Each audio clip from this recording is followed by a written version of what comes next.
Hello my friends, we are talking about steel today. What's the best steel? What's the worst steel? The way we talk about steel is funny. We talk about steel in the same way that you might talk about steak, but before it's cooked. So there is different cuts of steak of varying qualities, but really it's only about 70% of the way there from the cow to your plate. You know, you've still got all the other shit that has to happen to it first. So while there is, chuck steak, and then there's, sizzle steak, and then there's all the way up through to like rump steak and porterhouse and Scotch fillet, as is the same with steels. So whilst I certainly will answer the title question, just an interesting thing to think of, that say M390, right? That's like a Scotch fillet.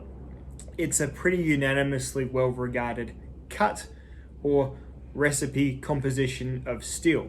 That being said, you can give it to some companies and they will do a Caesar's Palace. Now, what's like a big chain restaurant, like an Olive Garden, like I'm trying to talk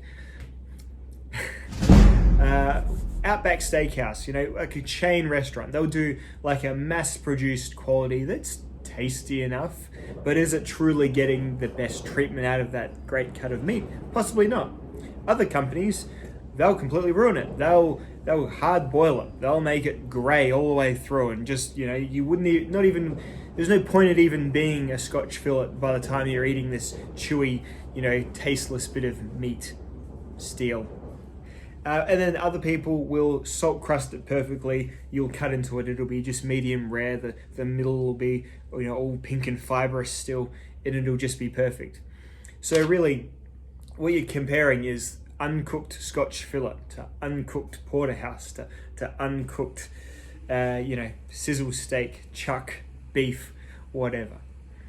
So that's it's funny. You get people saying that M390 is the best steel, M390 is the worst steel.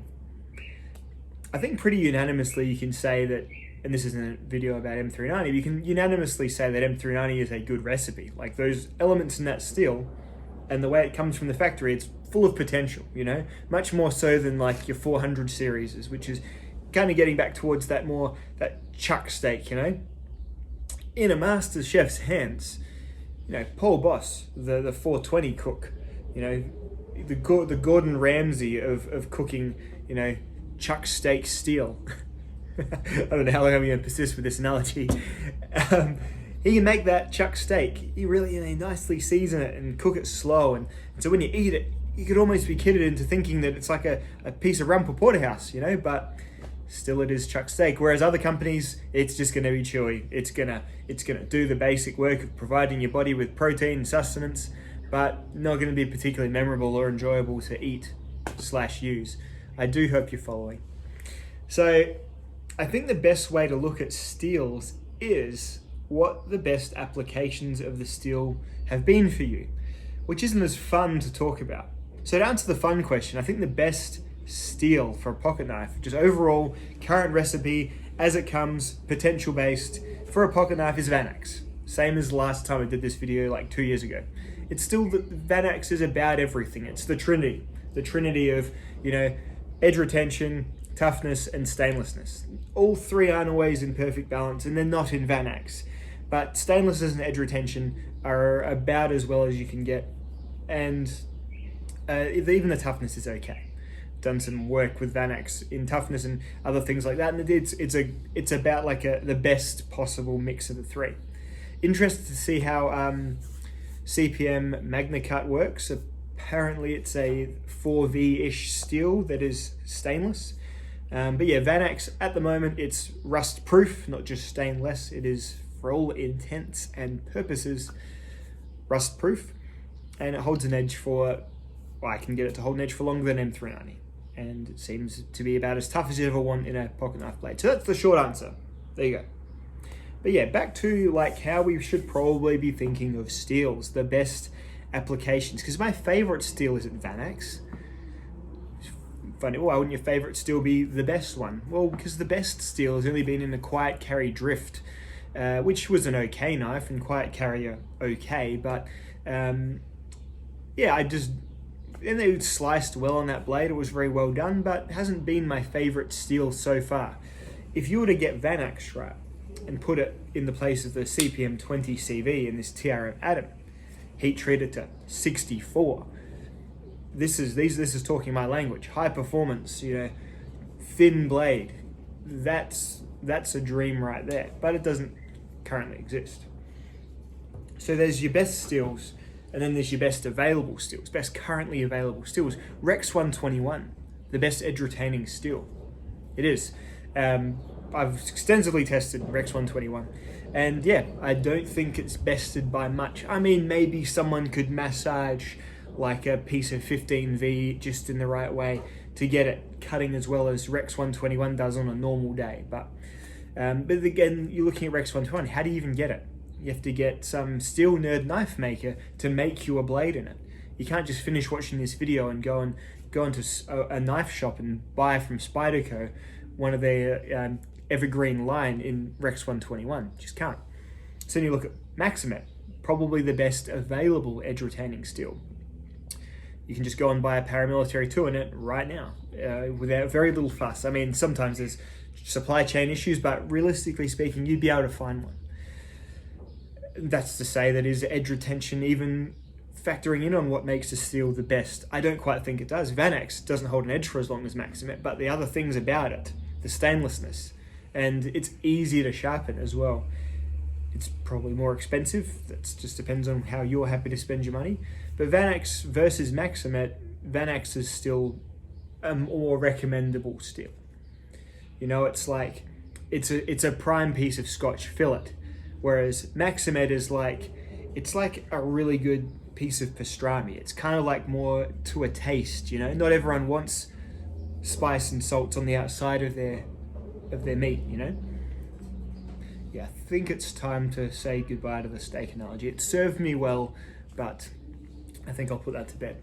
So yeah, just wondering how, because we see so much talk, just wondering how it's all going to pan out as steels get better and better. It's an interesting thought, because we're so spoiled by steel already. I remember when this knife came out recently, people were saying, I will never buy a knife in M390. It's overdone. It's a passe, it's everywhere. I don't want it, man. Everyone's doing it, And it just shows me how spoiled we are in steel. Like this is a scientific marvel. It's even on a bad day, even on a European knife that's got it super soft, it's still better than anything that existed up until 35 years ago in pocket knives anyway. Like M390, and this M390 specifically in this Swish Bowie, it's not the apex of edge retention. I've had M390 last longer on the rope cut test, but I've taken this out into the garden and I've been opening up like trees, when you get a sapling and you have to cut that plastic off. I've been doing that for a month. Been opening bags of manure with it, and let's have a look. It's a 17-degree mirror polished edge. And it's still, I wouldn't say it's dull, it's still, probably wouldn't pass my test, I'd be stopping right now on that, but it's still super duper sharp.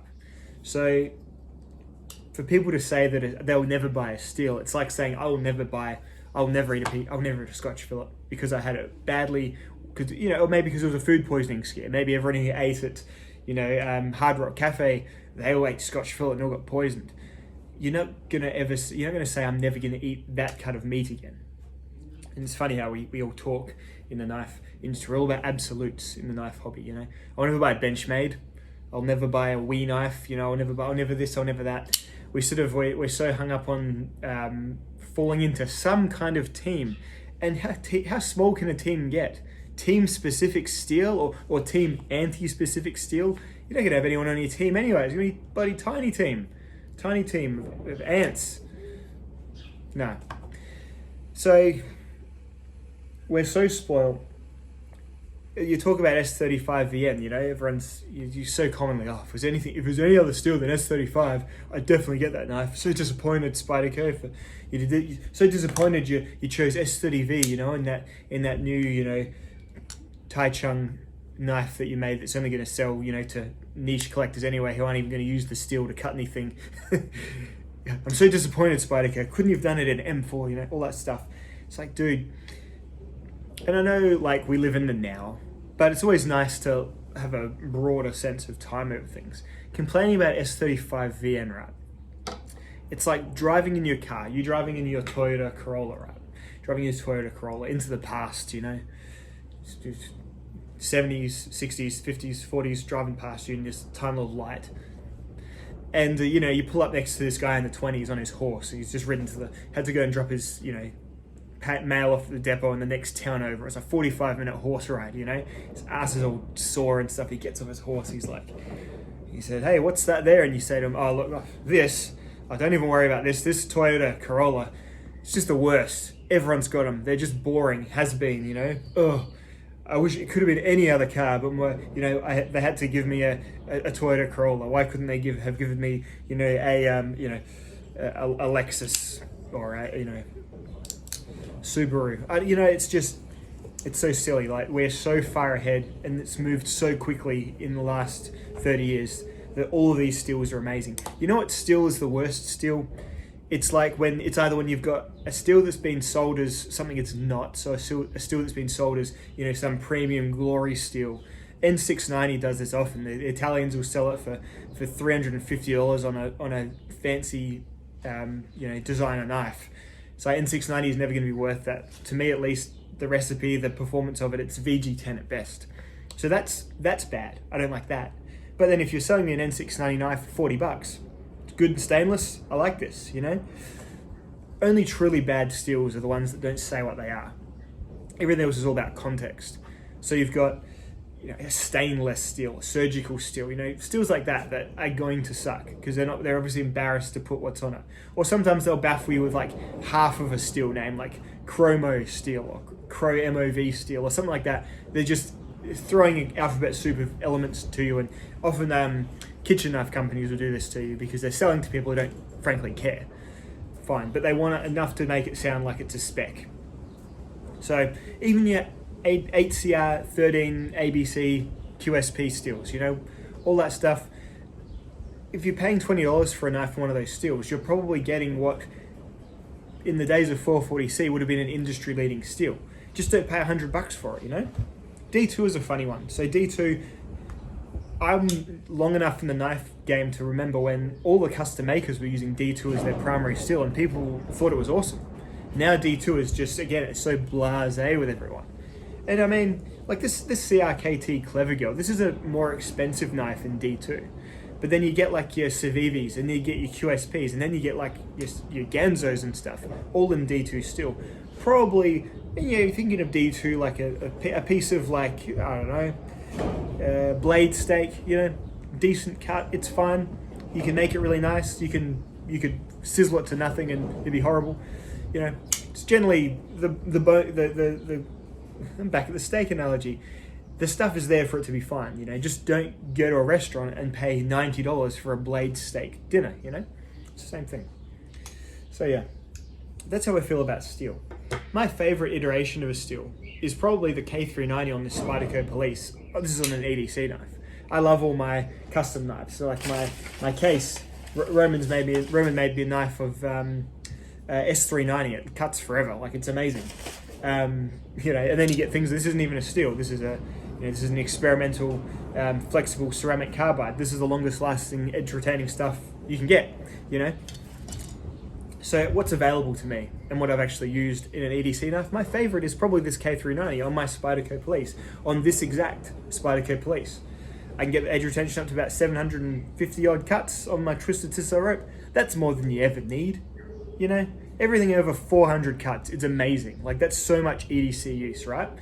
I like that it's tarnished. The stainlessness isn't a huge deal to me on this knife. Like, I've gone and stained it black to do that, just soaked it in white vinegar. You can do that with K390. You could get some Vaseline, put some markings over it, make a tiger stripe finish. You can do all sorts of cool stuff, But again, this is like a race car steel. Like, this is on a really thin blade. I've taken it to 17 degrees per side, mirror polished it. It seems to be quite tough. It's just it's given me a good experience. objectively K390 is good sort of high speed steel, absolutely. Objectively, it's not going to hold its edge as long as Maximet or Rex 121. But I've had better experience with this knife than I have with a Maximet knife or a Rex 121 folder, because I haven't had a Rex 121 folder. I've had a couple of fixed blades in it. And then Maximet in my folders, it's quite a bit more difficult to sharpen than this is. And that matters to me as well. So it all turns back towards your own personal contexts and experiences. But yeah, basic cut a meat steak, cut a meat knife, Vanax, I guess. Everything else though, it's all good. I feel like I'm the guy on who's taken Molly at a party and is going around telling everyone he loves them. But all of these steels are great. LC200M, it's like Vanax, but it won't hold its edge for as long. You know, it's still a marvel. You know, it's amazing. M390 and S35VN, these are like the dual steels, you know? You're going to get them cooked to varying qualities, but just, you know, they're in franchise restaurants now, you know? So it depends on what you get, you know? You could still go to the sneaky little smaller maker and get a really good M390 knife. Or yeah, you can just get something that's palatable from Wee Knives, or maybe you can take a risk and get something from one of the companies that's had some snafus with it in the past and hope they're doing better. Hope they've fired the chef and have hired a new bloke, you know? You get your steels like Spy 27. So this is, to me, I would wager that the end user isn't going to notice a huge difference between this and S35VN or S45VN, one of those kind of steels. Spyderco have thought, you know, let's make a cobalt-centric steel. It'd be nice for our machines. People will be able to sharpen it better. We'll notice it because we're working with it in an even nerdier way than the fans enjoy it. So it's good. It's good. It's all good. M4 is an old steel. They're using the CPM process on it, but Benchmade is still using this to great effect. It's not going to hold its edge for as long as K390, Maximet, Rex 121, of course not. But it's a non-stainless steel that's going to be relatively tough. Blade Sports use this in their big choppers quite often. Those big burly Blade Sports lads, they'll have an M4 chopper. So obviously they're happy with its resistance and edge retention and all that good stuff. So, don't know. There is just so much to like in the steel world. You'll never catch me saying I'll never have a knife in that steel. I'm a steel nerd, so I do like to whether I'm kidding myself or not, I do feel that when I delve into knife use with someone, and this is me delving with like rope cutting testing and everything like that, when I delve, I do feel like I can notice the differences. But I think the end user, there's literally three categories and then a fourth. So there's really badly holds an edge for like fine enough and then it's easy enough to sharpen, and then holds an edge for ages, but then you're probably going to have to send it off to get sharpened if you're not a knife guy with extra stuff, you know? And then there's your high speed steels like your M4s and stuff, which will also rust, which is another sort of thing they have to deal with. So probably in scale is where you'd probably recommend those steels. I'd probably recommend the middle group first, probably wouldn't recommend the lower group, you know, to many people apart from guys just after cool budget knives. And then the two higher end stuff, you just need to have some sharpening stuff at your house to be able to do it well, because lately I've been doing a lot of my sharpening on this guy. I just simply haven't had, as you noticed, had no videos. Simply haven't had the time to sit down with my KME and go, you know, ghost and get it, massage my knives to mirror polished fancy edges. So I've been using this guy, and you do notice, like, it's humbling again to go, oh, this is what everyone else who isn't lucky enough to have a $350 bit of sharpening kit has to deal with. You know, put this on the table, sharpen your M390 on it. Yeah, it can be a bit like it's a thing to do. Like it takes a minute. You know, it takes a minute. I'm a stropper, not a sharpener, so I generally just strop my knives more and sharpen them less. But yeah, it's been interesting lately. My knife use has changed.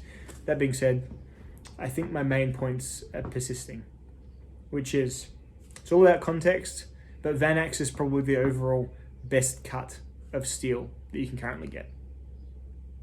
Thanks very much for watching, dudes. I'll see you all in the next video. I do hope to have more content coming out soon. Just been busy, school holidays, got the kids at home. I've just snuck away to do this. They're usually out skateboarding and yelling and carrying on, which I'm never going to tell them not to do because that's awesome. So yeah, I've got some Maximet, I've got some 4V, and they're dual grit sharpened. Remember dual grit sharpening from Gabe from New Zealand? Very cool. And I've got some Magna Cut coming. I've got a TRM Neutron coming. I bought one of those little mini Osborne 940s. Love that knife, miss it. Want to see if I love it now that, you know, I've been spoiled by TRMs. probably better cutting ergos, all that stuff.